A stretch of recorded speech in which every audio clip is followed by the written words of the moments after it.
Salut à tous, merci d'être en notre compagnie pour cette édition de journal. Voici le sommaire. En Afrique et précisément au Bénin, le panégyrique est un récit de louange à caractère laudatif qui retrace les origines d'une ethnie ou d'un clan. Les Awanonvi ou Lanou sont à l'honneur dans ce format de l'actualité. Tournée de mobilisation et de galvanisation de troupes du parti Mouel Bénin dans les collines. Le président Jacques Ayadji met en garde ses adversaires politiques. Enfin, une journée de sensibilisation pour une élection apaisée à Glasgow. Le docteur Victor Laoui était face aux chasseurs chrétiens et prêtres de phare. Vous aurez des précisions dans cette édition.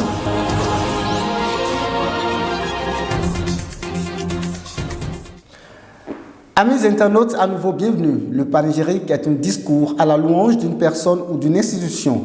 En Afrique en général et au Bénin en particulier, il joue un rôle très important dans l'éloge des familles. Comment magnifie-t-on les Awanouvi ou Lanou chez les maris? Voici un extrait que nous propose Raluko Siadoko et Majid Liadi.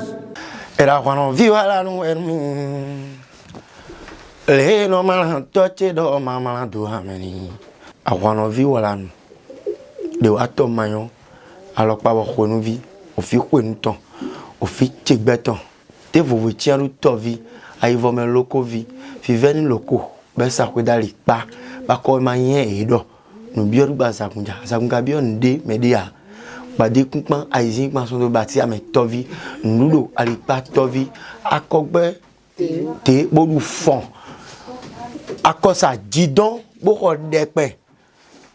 Awanonvi wala nu yeke pome.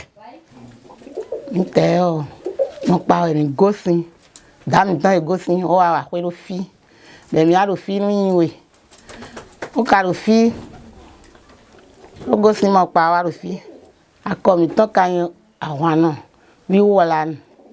Donc maman ne masse. Awanonvi wala. Kwa imbo dans vie. Alors, pas nous nous vie, des watts maillon vie, aïe vomé loco vie. Aïe guerre pour ça m'a fait grand l'homme. Des nouveaux vécu à l'outo, au fichier béton, fichier béton. Et jaïda on y a quand même à banta. Aïe vomé loco vie. A qui gomme, l'outo vie. Badé qu'on sous son, l'outo vie. Nous d'aller peut-être tovi. Ne wa to mayon vi. Khoyin bo zun dan vi. Alors pas bo khoyin vi, o fi khoyin ton. Fi che beton li botin. Akogbe te bo iru fon la javi. De vous tient lu tovi. Les cadres de la commune de Banté œuvrent pour la paix en période électorale. Sur l'initiative d'Alphonse Odobou, les jeunes femmes et têtes couronnées de la cité du pacte de terre se sont réunies à Banté afin de réfléchir sur les dispositions à prendre pour une élection paisible. Suivez Antoine Adrobo pour le compte rendu de cette rencontre.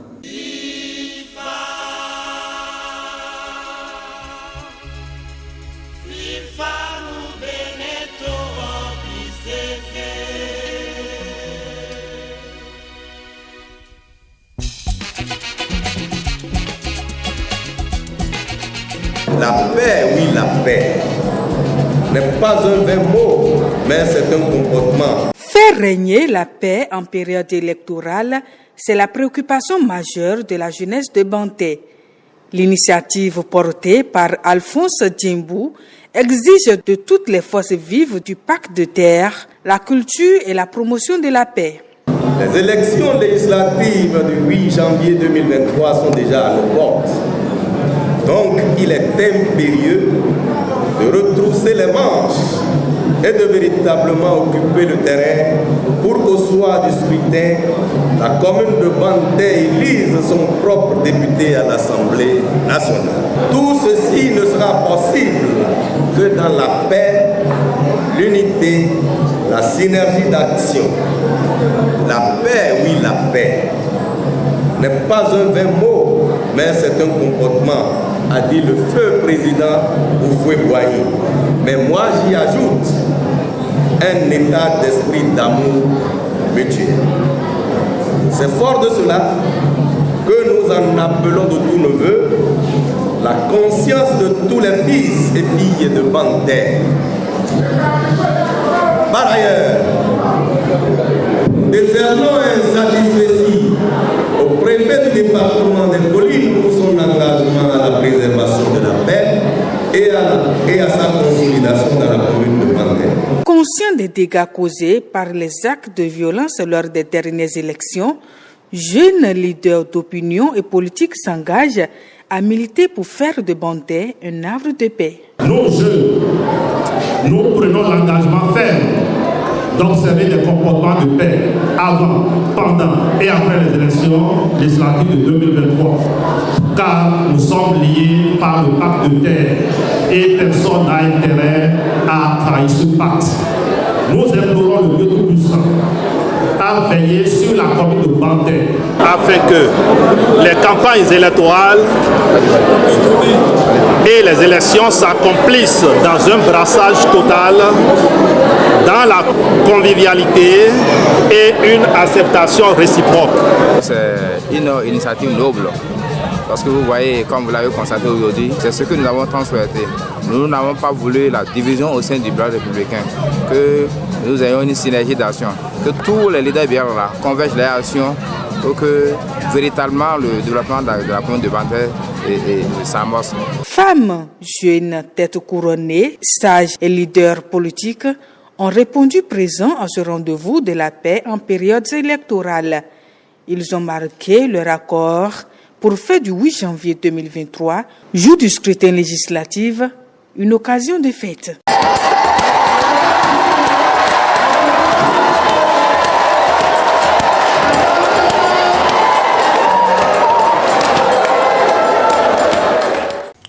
Même exercice à Glasgow où les cadres de l'Union progressiste Le Renouveau œuvrent pour la paix en période électorale dans la 10e circonscription électorale. Le docteur Victor Laoui et sa suite étaient avec les musulmans, chrétiens, chasseurs et les prêtres du Fa le week-end écoulé dans la commune de Glasgow. Des rencontres de sensibilisation ont été menées afin que le Bénin soit à l'abri des violences lors des prochaines élections. Voici le reportage de Raoul Kossi Adoko et de Madi Liadi.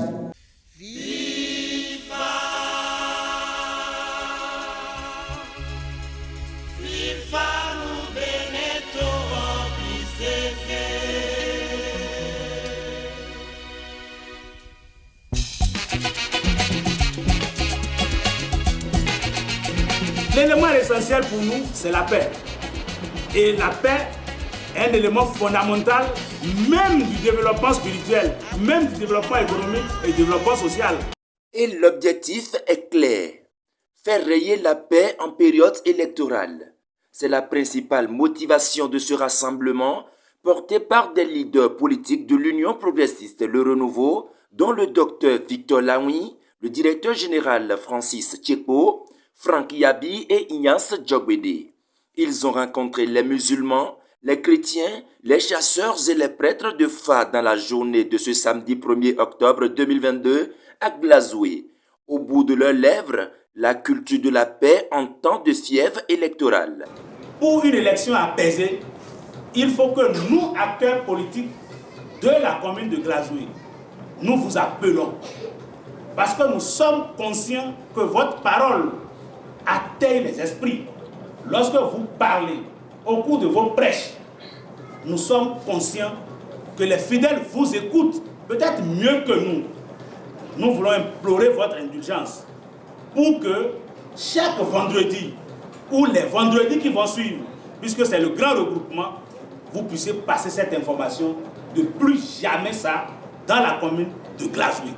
Musulmans, chrétiens et garants de la tradition, tous ces acteurs marquent leurs engagements à œuvrer pour la paix en période électorale. Si tu t'adonnes à quelque chose, finalement ça ne fait pas céder.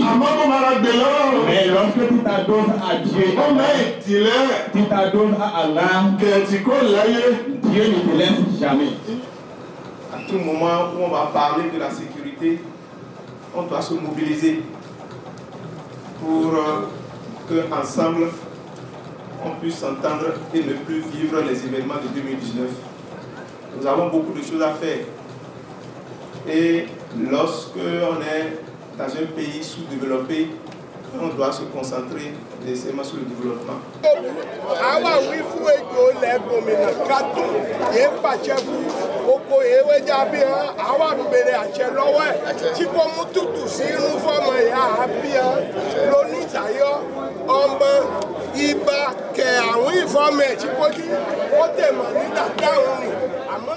Seigneur, toi qui enseignes, toi qui es le maître par excellence, viens nous enseigner à comment établir la paix au milieu de nous et dans notre pays.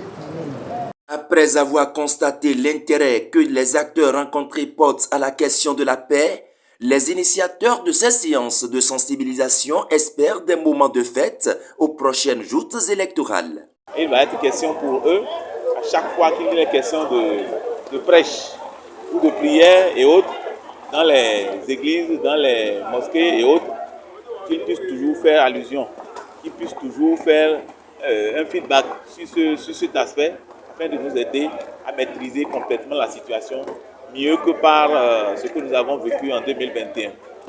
Je trouve que la séance à laquelle nous participons tous aujourd'hui est une séance importante.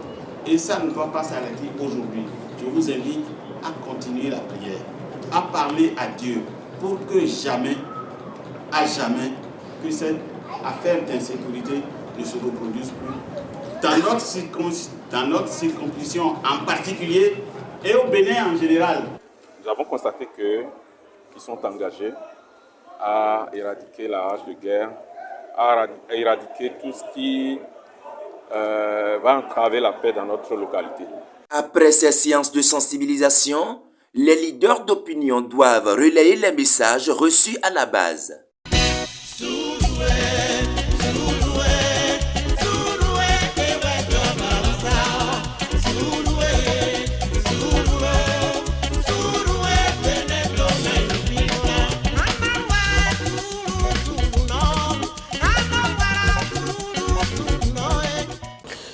Le parti Mouel Bénin a initié une tournée de revue de troupes et de galvanisation de ses militants dans la 9e circonscription électorale le week-end écoulé. Lors de ce périple, le président Jacques Ayadji et sa délégation ont illuminé leurs militants sur les dernières rumeurs propagées par leurs adversaires politiques à l'encontre du parti. Suivez ce reportage de notre rédaction pour plus de précisions.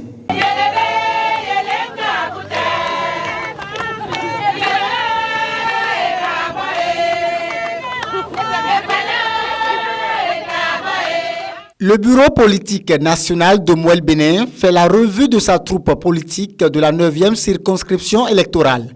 À travers ce périple, le président Jacques Ayadji et les autres membres du bureau politique redonnent confiance à leurs militants face aux dernières rumeurs à l'encontre de Mouel Bénin à quelques mois des élections législatives. Mouel Bénin sera bel et bien présent aux élections du 8 janvier 2023 et grâce à vous, grâce à la jeunesse, nous allons gagner ces élections-là. C'est que ces mêmes chapelles politiques en perte de vitesse viennent vous dire que ce n'est pas la peine de militer dans Mouel Bénin, que Mouel Bénin s'apprête à fusionner avec un autre parti politique de la mouvance. C'est faux et archi faux. De Bonté à Kmaouignan en passant par Savalou, la mobilisation a été massive. À chaque escale, le bureau du parti Mouel Bénin fait un détour au Palais Royal afin de recevoir les bénédictions des garants de la tradition. À Savalou, le coordonnateur communal Boniface Visso a exhorté les militants à rester fidèles aux idéaux du parti. Surtout son franc-parler. Vous savez, on a l'habitude de dire que les politiciens, c'est des gens retors. Les politiciens, c'est des gens qui dribblent. Les politiciens, c'est les gens qui disent le contraire de ce qu'ils pensent ou qui disent ce qu'ils savent qu'ils ne vont pas faire. Et comme je me connais, et certains d'entre vous, sinon la plupart d'entre vous, savent que les principes sur lesquels nous sommes à cheval, c'est la sincérité, c'est le courage, c'est le travail, mais pas n'importe quel travail, le travail bien fait. Accompagné de Léontine Michaï et de Marie-Noël Paraïso, respectivement première et deuxième vice-présidente, le président Jacques Ayadji, lors de son discours à Kmawyan, a mis en garde les autres partis politiques qui, selon lui, propagent des calomnies à l'encontre du parti Mouel Béné. Trop, c'est trop maintenant. Et notre père de famille, le président Patrice Talon, saura que ces enfants qui sont dans Mouel Béné ont eu la patience, et la patience, mais la patience a de limites. Et la limite est franchie, et maintenant nous allons faire du tac au tac. À travers cette tournée de la 9e circonscription électorale, Mouel Béné a illuminé les esprits des militants et promet de tenir des élus parlementaires au soir du scrutin législatif dans la vérité et par le travail acharné. Denis Tognissou est reconduit à la tête de l'Union nationale des producteurs d'Anaka du Bénin. C'était à l'occasion d'une assemblée générale ordinaire élective qui a eu lieu à Djougou. Reportage. Je déclare ainsi ouvert les activités de l'assemblée ordinaire élective et je souhaite plein succès à vos travaux. C'est sous l'onction de l'émissaire du préfet de la Donga que s'est ouverte cette Assemblée générale ordinaire élective de l'Union nationale des producteurs d'anacades du Bénin, UNAPAB. Les participants, tous des producteurs d'anacades, sont venus de 33 communes. Ce conclave de Djougou s'inscrit dans le cadre des réformes amorcées par le président Patrice Talon. Nous nous sommes engagés à la réforme que le chef de l'État, son Excellence Patrice Talon, a souhaité après le décret qui, désormais, à partir du 1er avril, refuse, c'est-à-dire interdit l'exportation de noix de cajou. Et nous sommes donc rentrés dans cette réforme pour répondre à cette exigence à partir de 2024. Et c'est pour ça que nous nous sommes dit qu'il faut aller à une réforme au niveau de nos démembrements. Suite à ça, d'abord nous avons été à une assemblée extraordinaire le 10 août passé dans cette ville toujours avec nos membres et pour toucher nos tests et pouvoir se conformer à la nouvelle réforme. Et c'est cette nouvelle réforme-là que nous avons mis en application au niveau de nos démembrements. Et au lieu que ce soit des unions désormais, c'est des CCPA. Donc il y a eu des transformations au niveau de nos organisations à la base.